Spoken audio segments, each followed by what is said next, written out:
Good morning. இன்றைக்கி நாம் can good அப்படிங்கிற ரெண்டு ஹெல்பிங் வெர்பை பார்த்து பார்ப்போம். இதை மாடல்னு சொல்லலாம். இப்போது கேனுங்கிறது எப்படி சரியாக உபயோகப்படுத்துறது, குட்டுங்கிற வார்த்தையை எப்படி கரெக்டாக உபயோகப்படுத்துறது, இதை மாடல் ஆக்சிலரி அப்படின்னு சொல்லலாம், துணை வெர்புன்னு சொல்லலாம். ஆனால் இதை கவனமாக பயன்படுத்தணும். இப்போ கேன் குட் அப்படிங்கிறதுல ரெண்டு யூஸ் இருக்குது. ஒன்று to express ability or capacity, திறமை அல்லது முழு திறன், அதாவது நோ ஹவு டு டூ இட்னு அர்த்தம். டு எக்ஸ்ப்ரெஸ் பெர்மிஷன், அனுமதி கேட்குறதுக்காக. மேங்கிற சொல்லுக்கு பதிலாக நான் வரலாம், உள்ளே வரலாமா, கேன் ஐ கம் இன், அந்த மாதிரி இருக்கும். இப்போது இதில் கேன் பயன்படுத்தும் பொழுது சில பேர் கேனுன்னு சொல்லி ஏபிள் டு சேர்த்து சொல்லுவாங்க. கேன் என்பது ப்ரெசன்ட் டென்ஸிலோ எதிர்காலத்திலோ ஒருடைய திறமையை குறிக்கும், கெப்பாசிட்டியை குறிக்கும். இப்போது ஐ can drive a car, car ஓட்டும் திறமை எனக்கு உள்ளது. இப்போ சில பேர் என்ன சொல்லுவாங்க, ஐ கேன் ஏபிள் டு அப்படின்னு சொல்லுவாங்க. அது தப்பு, சொல்லக்கூடாது. இப்போது ஐ கேன் டிரைவ் எ கார் அப்படிங்கிற சென்டென்ஸை ஏபிள் டு போட்டு சொல்கிறதா இருந்தால் இந்த கேன்கிறதுக்கு பதிலாக அதனுடைய சப்ஸ்டிடியூஷன் தான் பி ஏபிள் டு. ஸோ கேனை எடுத்துகிட்டு பி ஏபிள் டு போட்டிங்கன்னா ஐக்கு பொருத்தமானது ஆம். ஐ am able to drive a car இப்படி சொன்னாலும், ஐ கேன் டிரைவ் எ கார்னு சொன்னாலும் ஒன்று தான். இப்போ ஃப்யூச்சருக்கு சொல்கிறோன்னு வச்சுக்கோங்க, அடுத்த வாரம் உனக்கு உதவி பண்ண முடியும், I can help you next week. இதை பி ஏபிள் டு போடுறதா இருந்தால் I will be able to help you, I will be able to help you அப்படி சொல்லணும். இப்போ பெர்மிஷன் கேட்கும்போது இதே கேனை பயன்படுத்தலாம். கேன் ஐ கோ ஹோம், நான் வீட்டுக்கு போகலாமா, கேன் ஐ கோ ஹோம். குட்டுங்கிறத கேன் என்ற வார்த்தையின் பாஸ்ட் டென்ஸாக பயன்படுத்த வேண்டும். சில சமயத்தில் ரிக்வஸ்ட்டுக்கும் குட் என்று ஆரம்பிக்கலாம். Good you open the window, தயவுசெய்து கதவை திறக்க முடியுமா, ஜன்னலை திறக்க முடியுமா, அப்படி இருக்கலாம் என்ற பாசிபிலிட்டிக்கும் குட்டை பயன்படுத்தலாம். இப்போ கதவை யாரோ தட்டுறாங்க, ஒரு வேளை அது நண்பனாக இருக்கலாம். I hear a tap at the front door, முன்பக்கம் உள்ள கதவில் யாரோ தட்டுற சத்தம் கேட்குது.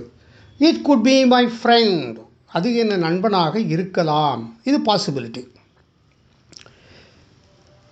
Can expresses ability or capacity to do something in the immediate present or in the future. இதுதான் நம்ம பார்த்தோம். ஐ கேன் ஸ்பீக் 2 languages, என்னால் 2 மொழி பேச முடியும். I can drive a car, என்னால் கார் ஓட்ட முடியும். I can help you next week, அடுத்த வாரம் எனக்கு உதவி பண்ண முடியும். இப்போது can is used in questions where permission is sought. ஒரு அனுமதி வேணும், ஒரு பெர்மிஷன் கேட்கணும்னா கேனை பயன்படுத்திக்கலாம்.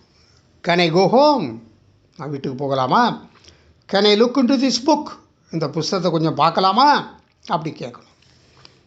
குட்டை ஃபாஸ்ட்டாக பயன்படுத்துவது, when I was young I could run fast.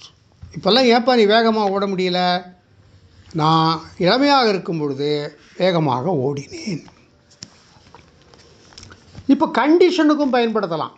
குட்டுங்கிறது ability to do something if some conditions are satisfied. இப்போ நீ ஏப்பா ஸ்கூட்டர் வாங்குறேன்னு கேட்குறாங்க. என்னால் ஸ்கூட்டர் வாங்க முடியும், என்னிடம் பணம் இருந்தால் வாங்க முடியும். I could buy a scooter if I had money. I could have bought that house if I had known about its sale earlier. அந்த வீடு விற்பனைக்குன்னு தெரிஞ்சிருந்தால் முன்னாலேயே வாங்கியிருப்பேன். இது கண்டிஷன். இப்போ ரிக்வஸ்டில் could you open the window, கதவை ஜன்னலை திறக்க முடியுமா, could you post this letter for me, இந்த லெட்டரை எனக்காக போஸ்ட் பண்ணிடுறீங்களா, my friend was not able to find his lost pen. பேனாவை தொலைச்சிட்டான், அவனால் கண்டுபிடிக்க முடியலை. இதை வாஸ் நாட் ஏபிள் டுவை கேன் போட்டு சொல்லணும்னா my friend could not find his lost pen அப்படி சொல்லணும். Are you able to work out all the sums? எல்லா கணக்கும் போட முடிகிறதா? Can you work out all the sums? நீ எல்லா கணக்கையும் போட முடியுமா? உனக்கு எந்த கணக்கு போட முடியாமல் இருக்குது? Which sums weren't you able to do by yourself? நீயே போட முடியாது எந்த கணக்கு? Which sums you could not do by yourself? Many children are not able to understand the English language. நிறைய பேர் இங்கிலீஷ் அவங்க புரியலை. Many children cannot understand the English language. So இப்படி கேன்கிறதையும் ஏபிள் டுங்கிறதையும் சேர்த்து உபயோகப்படுத்தக்கூடாது. கேன் அப்படின்னு சொன்னால் பி ஏபிள் டுன்னு அர்த்தம். I can drive a car அப்படின்னு சொல்கிறது right. I am able to drive a car அதுவும் right. I can able to அது சொல்லக்கூடாது. ஸோ இன்றைக்கி கேன் குட் இந்த ரெண்டு துணை விற்பையும் மாடல்ஸ்னு சொல்லக்கூடியதை எப்படி பயன்படுத்தணும், சரியாக பயன்படுத்தணும் அப்படிங்கிறத நம்ம பார்த்தோம். தேங்க்யூ.